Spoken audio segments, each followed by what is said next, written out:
Rinangiting tagumpay, kaya naman pala, isang mapagpalang araw po muli sa ating lahat mga Karina. Mega love shout po sa inyong lahat. Yes, rinangiting tagumpay, kaya naman pala masaya ang ating prinsesa dahil kasama niya Kuya Edo niya. Talagang pinagkaguluhan sila sa mga vlogger sa farm.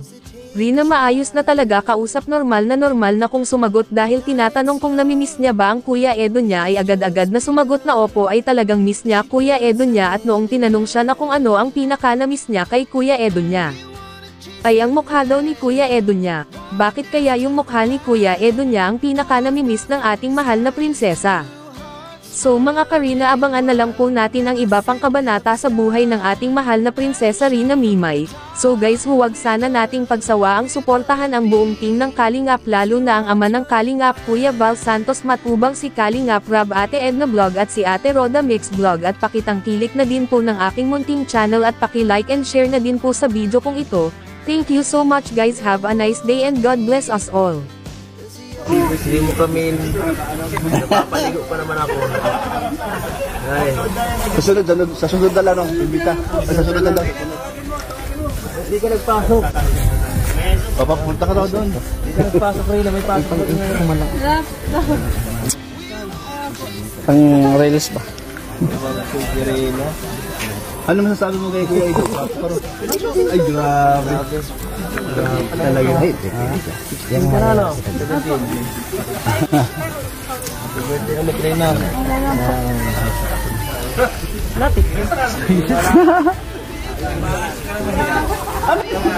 Harap ako.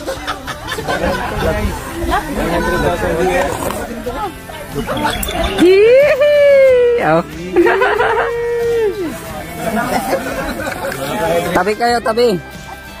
Ito, Jay, sumama ka nga.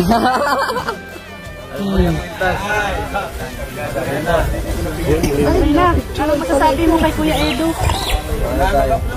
Ang gagawin niya dito ngayon, Dina. Ha? O, alam pa niya. Kasi nag-birthday siya na nakaraan araw. Mawawala ito, no? Mawawala ito. Rena, namiss mo si Kuya Edo mo? Ano, camera? Anong namimiss mo sa kanya? Mukha ko. Ano naman masasabi mo, Edo, nang namimiss ng mukha mo? Oo. Palagi kayo kasama nakaraan sa birthday yan. Sarap ng birthday yan yung Rina. Dahil pagkain. Normal pa, normal. Busog ako. Pagod na kapagod si Rina. Sa inyo. Saka na ako.